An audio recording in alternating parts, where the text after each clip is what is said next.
আল্লাহ। আবার এই 12টা মাসের মধ্যে 4টে মাস হলো শ্রেষ্ঠ। 4টে মাস কি শ্রেষ্ঠ? কোন কোন মাস? 4টি মাস হলো শ্রেষ্ঠ। তার মধ্যে জিলকাদ, জিলহজ, মুহররম, রজব। কয়টা হলো? 4টি। এই 4টি মাস হলো আল্লাহ তাআলার কাছে মর্যাদা সম্পন্ন মাস, শ্রেষ্ঠ মাস। এখানে শাবান মাসের কথা কিন্তু উল্লেখ নাই, রমজানের কথাও উল্লেখ নাই।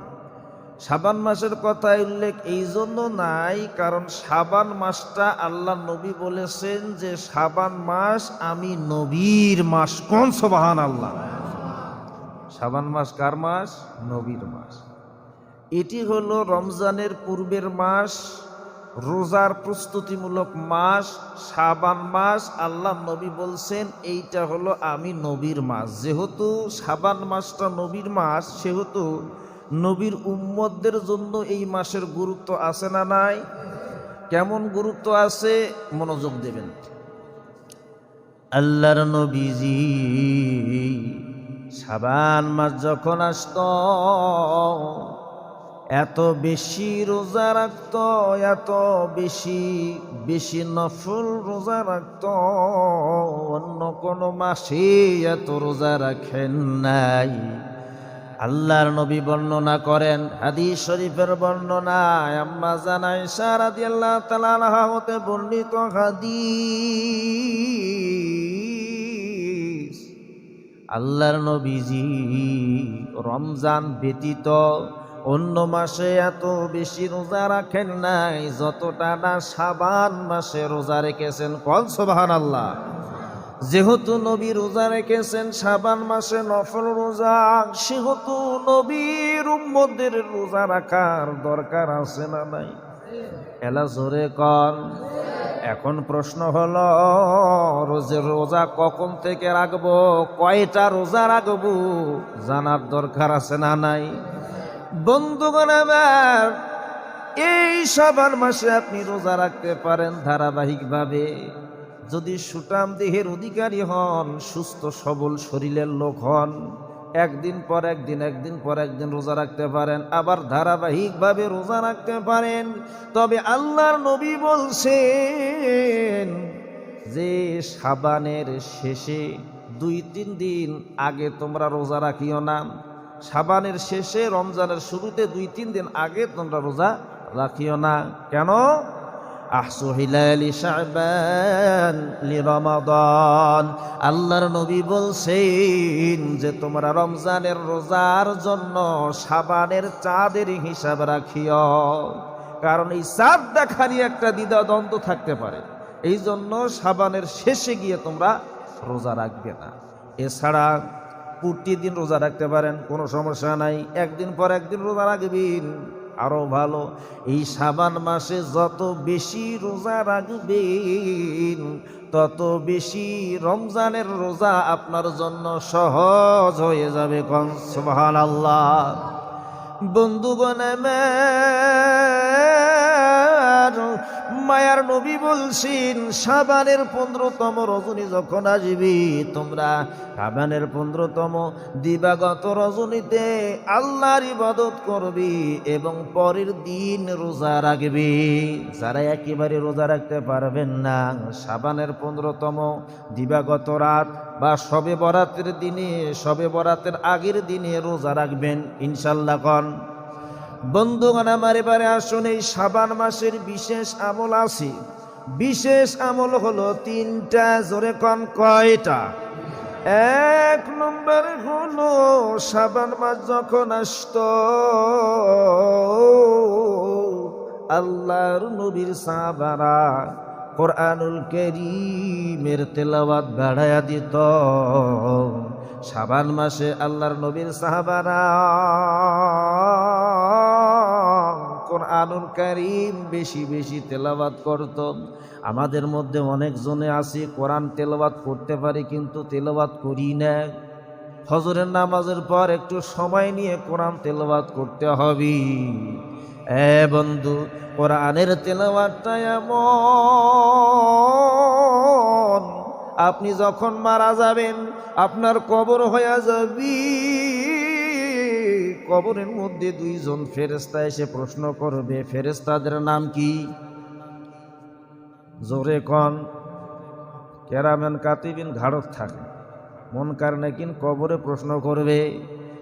বন্ধু, কোরআনের আইন যদি আপনি দুনিয়ার জমিনে কোরআনের আইন মানেন, কোরআনের বিধান মানেন, কোরআন দিয়ে রাষ্ট্র পরিচালনা করেন, সমাজ ব্যবস্থা, পারিবারিক ব্যবস্থা, অর্থ ব্যবস্থা, সব বিষয় কোরআনের বিধান মান্য করিন, কোরআনের তেলাওয়াত নিয়মিত করিন, এই কোরআনের তেলাওয়াত কবরের মধ্যে চলে যাবে। সুবহানাল্লাহ কোন।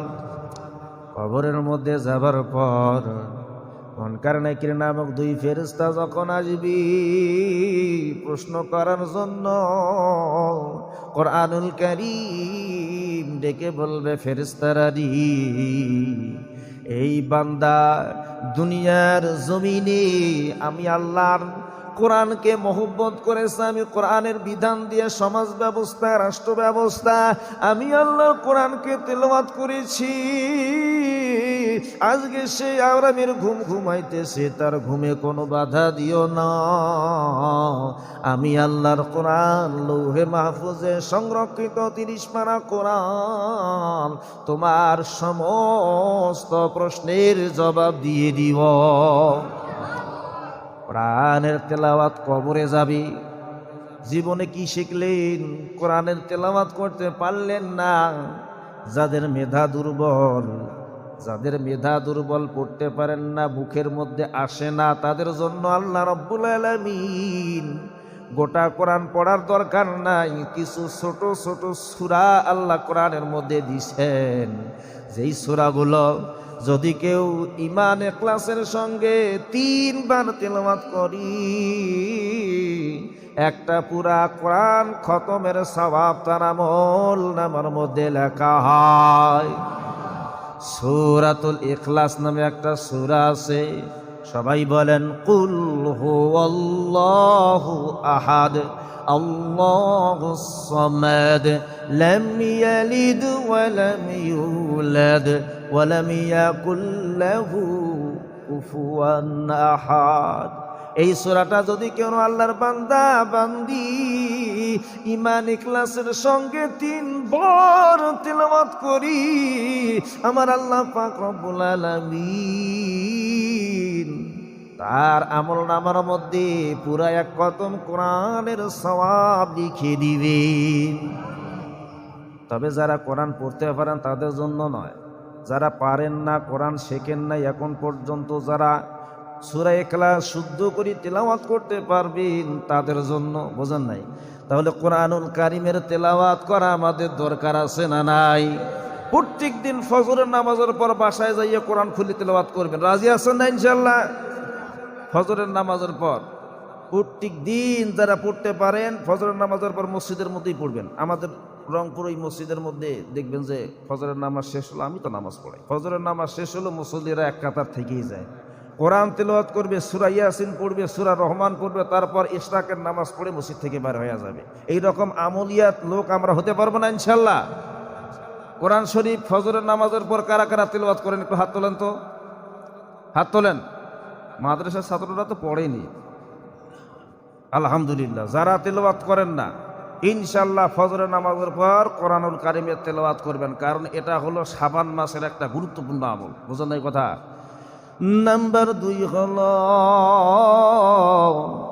শাবান মাস যখন আসত আল্লাহর নবীর সাহাবারা বন্ধু সমস্ত মালগুলো হিসাব করে করে আল্লাহ রাস্তায় যাকাত দিয়ে দিত। যাকাত দিত, সম্পদগুলো হিসাব করে যদি নিসাবের মালিক হতো তাহলে আল্লাহ রাস্তায় যাকাত দিয়ে দিত। নাম্বার 3 হলো সাহাবায়ে কেরাম যখন শাবান মাস এসে যেত এত বেশি বেশি রোজা রাখতো, এত বেশি বেশি রোজা রাখতো যা অন্য মাসে কখনো রোজা রাখেন নাই।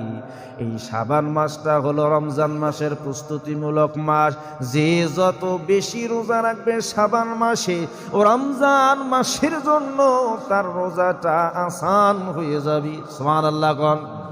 তাহলে শাবান মাসে রোজা রাখার দরকার আছে। বন্ধুগণ আমার, কেউ বলতেছে যে দুইটা একটা, হ্যাঁ হাদিস আছে, কিন্তু বেশি রোজা রাখলে কোনো ক্ষতি নাই। বন্ধুগণ আমার, এবারে আসেন শাবান মাসের 15তম দিবাগত রজনী, শবে বরাতের ফজিলত জানি। আম্মা জান আয়েশা রাদিয়াল্লাহু তাআলা আনহা হতে বর্ণিত হাদিস, তিনি বলেন আল্লাহর নবীজি আমার একবার বললেন, হে আয়েশা, তুমি কি জানো এমন 4টে রাত আছে যেই রাতে আমার আল্লাহর রহমত বরকত কল্যাণ দুনিয়ায় নাজিল হয়। 1 নম্বরে হলো ঈদুল ফিতরের রাত, 2 নম্বরে হলো ঈদুল আজহার রাত, 3 নম্বরে হলো আরাফার রাত, আর 4 নম্বরে হলো শাবানের 15তম রজনী দিবাগত রাত, শবে বরাতের রাত। সুবহানাল্লাহ কোন। মুসলমানদের জন্য 2টা খুশির দিন আছে। বলেন তো এই খুশির দিনগুলো কি কি? ঈদুল ফিতর, ঈদুল আজহা। এমনই ফেরেশতাদেরও 2টা খুশির দিবস আছে। একটা হলো শবে কদরের রাত, আর একটা হলো শবে বরাতের রাত। সুবহানাল্লাহ কোন। এটা হলো ফেরেশতাদের মিলন মেলার রাত। যেমন আমরা মুসলমানদের একটা মিলন মেলা খুশির দিন ঈদের দিন, তেমনি ফেরেশতাদের ঈদের দিন খুশির দিন হলো শবে কদর এবং শবে বরাতের রাত। সুবহানাল্লাহ কোন। বাইরামার আল্লাহর নবী বলেন, যখন শাবানের 15তম দিন দিবাগত রাত এসে যায়, এক কথায় শবে বরাতের রাত, এই রাতে ফেরেশতা জিবরাইল আমি নবীর কাছে এসে ডেকে বললেন, ও নবী উপরের দিকে তাকান। আমি নবী উপরের দিকে তাকাইলেন, লক্ষ্য করলাম প্রথম আসমানের দরজা খোলা, দ্বিতীয় আসমানের দরজা খোলা, তৃতীয় আসমানের দরজা খোলা, এক কথায় 7ম আসমানের দরওয়াজা খুলে দেওয়া হয়েছে। প্রথম আসমানের দরজার মধ্যে ফেরেশতারা ডেকে বলি যে এই রাতে যারা রুকু করবে, তারা অনেক ভাগ্যবান। দ্বিতীয় আসমানের ফেরেশতা বলে যে এই রাতে যারা সিজদা করবে অনেক ভাগ্যবান। তৃতীয় আসমানের ফেরেশতা বলি এই রাতে যারা দোয়া করবে তারা অনেক ভাগ্যবান, কারণ দোয়া করলেই আল্লাহর দরবারে মঞ্জুর হয়ে যাবে। বন্ধু, চতুর্থ আসমানে ফেরেশতা ডেকে বলি রাতে যারা কান্না করবে অনেক ভাগ্যবান, যারা জিকির করবে অনেক ভাগ্যবান। এক আসমান থেকে, প্রথম আসমান থেকে 7ম আসমান পর্যন্ত ফেরেশতারা এইরকম ডাকতে থাকি। তাহলে বোঝা গেল যারা রুকু করবে, সিজদা করবে, অর্থাৎ নফল নামাজ আদায় করবে, তারা হলো অনেক ভাগ্যবান। কোন সুবহানাল্লাহ। শবে বরাতের রাতে জাগ্রত হয়ে আপনি নামাজ পড়বেন, নফল নামাজ, নফল ইবাদত করবেন, দোয়া তাসবিহ তাহলিল পাঠ করবেন। যারা কোরআনের তেলাওয়াত জানেন কোরআনের তেলাওয়াত করবেন, যারা কিছুই জানেন না মসজিদের মধ্যে এসে শুধু সুবহানাল্লাহ যদি পড়েন আমল নামার মধ্যে সব লেখা হবে। আগামী 4 তারিখে শবে বরাত হচ্ছে, তাই না? মঙ্গলবারের দিন, বুধবারের দিন, মঙ্গলবারের রাত। মঙ্গলবারের রাতে আপনি ইবাদত করবেন, পরের দিন বুধবারে রোজা রাখবেন। কথা বোঝেন নাই? মঙ্গলবারের রাতটা মাগরিব থেকে শুরু হবে, মঙ্গলবারের রাতটায় আপনি ইবাদত করবেন, পরের দিনে রোজা রাখবেন। পারবো না ইনশাল্লাহ রাত জেগে ইবাদত করতে?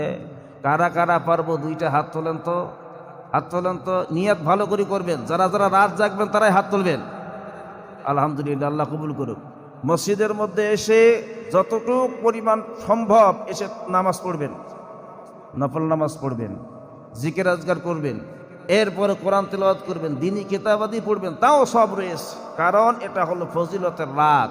এই রাতে আমার আল্লাহ রাব্বুল আলামিন প্রথম আসমানে এসে যায় আর ডাকতে থাকে, এমন কেউ আসো যে গুনাহগার, আমার কাছে গুনাহ মাফ চাও, আমি আল্লাহ তোমার গুনাহ মাফ করে দিব। এ বন্ধু, এমন কোন লোক নাই যে আমরা গুনাহগার নয়। হয়তো বা জেনে গুনাহ করেছি, না জেনে গুনাহ করেছি, সগীরা গুনাহ হয়ে গেছে, কবিরা গুনাহ হয়ে গেছে। আল্লাহর কাছে গুনাহ মাফ চাওয়ার সঙ্গে সঙ্গে আমার আল্লাহ সমস্ত গুনাহ মাফ করবে। আর একটু জোরে কন। তবে 4 জন ব্যক্তির গুনাহ মাফ করবে না। কয়জন? 1 নম্বরে হলো শিরিককারী ব্যক্তি, যারা আল্লাহর সঙ্গে শিরিক করে। 2 নম্বরে হলো হিংসুক ব্যক্তি, যারা হিংসা করে, একে অপরের প্রতি হিংসা করে। 3 নম্বরে হলো যারা আত্মীয়তার বন্ধন ছিন্ন করে। এই 4 শ্রেণীর লোককে আল্লাহ পাক ক্ষমা করবেন। 4 নম্বরে হলো যারা জিনাকারী, যারা জিনা ব্যভিচারে লিপ্ত হয়ে যায়, এই 4 ব্যক্তিকে আল্লাহ ক্ষমা করবেন না। তাছাড়া যত গুনাহ হোক, পাহাড় পরিমাণ যদি গুনাহ হয়, আমার আল্লাহ পাক রব্বুল আলামিন বান্দা যখন হাত তুলে কান্না করবে যে আল্লাহ জিন্দেগিতে এত গুনাহ করেছি, তুমি ব্যতীত গুনাহ মাফ করনেওয়ালা কেউ নাই, আমার আল্লাহ রব্বুল আলামিন কুদরতের অন্তরে জোশ মেরে যায়, বান্দার সমস্ত গুনাহ খাতা আল্লাহ মাফ করিয়ে দেয়। সুবহানাল্লাহ কোন। তাহলে শাবানের 15তম দিবাগত রাত, রজনী, এই রাতের গুরুত্ব আমাদের মুসলমানদের জন্য আছে না নাই? গুরুত্বটা কাজে লাগাবেন, হেলা করে সময়টা বৃথা যেতে দেবেন না। কারণ এই রাতে বান্দার সমস্ত আমলগুলো মহান রবের দরবারে পেশ করা হয়। এই রাতে বান্দার রেজেক দুনিয়ায় পাঠানো হয়। বান্দা দুনিয়ার মধ্যে কতটুকু রিজেক ভক্ষণ করবি, রিজেক দুনিয়ার মধ্যে পাঠানো হবে। আবার এই রাতে কারা কারা মৃত্যুবরণ করবে তাদের নামের তালিকা করা হয়। কারা কারা মারা যাবে নামের তালিকা হয়। আবার আগামীতে কোন শিশুগুলো জন্মগ্রহণ করবে এই সবে বরাতের রাত্রে তালিকা করা হয়। তাহলে রাতটা কত গুরুত্বপূর্ণ রাত আমার ভাইরা। আম্মা জান আয়েশা রাদিয়াল্লাহু তাআলা আনহা হতে বর্ণিত হাদিস, সুনান ইবনে মাজাহ। আম্মা জান আয়েশা বলেন, আমি একবার লক্ষ্য করলাম মায়ার নবীজি সিজদার মধ্যে দীর্ঘ সময় সিজদার মধ্যে পড়ে আছি। আমি আয়েশা মনে করলাম না জানি কি নবীজি ইন্তেকাল করেছে নাকি, পরীক্ষা করার জন্য আল্লাহর নবীজির বৃদ্ধ আঙ্গুলির মধ্যে আমি একটু টাচ করলাম, বৃদ্ধ আঙ্গুলি নড়ে উঠলো। আমি আয়েশার বিশ্বাস হয়ে গেল যে নবীজি ইন্তেকাল করেন নাই, নবীজি এখন পর্যন্ত জিন্দা আছে।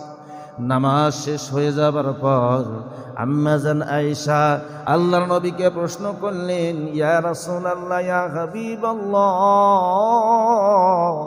এত দীর্ঘ সময় আপনি সিজদা করলেন, কারণ কি? আমি আয়েশা জানতে চাই। আল্লাহর নবী ডাক দিয়ে বলে, আয়েশা রে, তুমি কি জানো না আজকের রাতটা হলো সবে বরাতের রাত। এই রাতে আল্লাহ রাব্বুল আলামিনের রহমত, বরকত, কল্যাণ দুনিয়ায় নাজিল হয়। আল্লাহ রাব্বুল আলামিন স্বয়ং প্রথম আসমানে এসে হাজির হয়। আল্লাহর রহমতের দরওয়াজা খোলা রাখা হয়। কতক্ষণ পর্যন্ত এই দরজা খোলা থাকে? রাতের প্রথম প্রহর থেকে শুরু করি সুবে সাদিক পর্যন্ত আল্লাহর রহমত, বরকত এবং মাফের, গুনাহ মাফের বৃষ্টি বর্ষণ হয়। সুবহানাল্লাহ কোন। গুনাহ মাফ চাইলেই মাফ হয়ে যাবে, কিন্তু অনেক আল্লাহর বান্দা বান্দি আছে এই শবে বরাতের ফজিলতকে হাসিল না করে টিভির সামনে বইয়ে পড়ে, দোকানের আড্ডায়, চায়ের আড্ডায় বইয়ে পড়ে। কথা ঠিক না? এই যে সামনে মঙ্গলবার রাত্রি যেটা আসতেছে, সবাই মসজিদের মধ্যে আসবেন, জিকির করবেন, নফল ইবাদত করবেন, নফল নামাজ পড়বেন, আল্লাহর কাছে দোয়া করবেন, কান্না করবেন, চোখের পানি ফেলাবেন, আল্লাহ পাক কবুল করে নেবে। রাজি আছেন ইনশাআল্লাহ? বন্ধুগণ আমার, এই শবে বরাতের রাত্রে আল্লাহর নবীজি মদিনা কবরবাসীদের জন্য দোয়া ইস্তেগফার করতেন। সুবহানাল্লাহ কোন। এরপরে জান্নাতুল বাগিতে এসে মায়ার নবীজি সমস্ত কবরবাসীর জন্য দোয়া করতেন। তাহলে বোঝা গেল এই শাবানের 15তম দিবাগত রজনী শবে বরাতের রাত্রে মৃত ব্যক্তিদের জন্য দোয়া করাও দরকার আছে।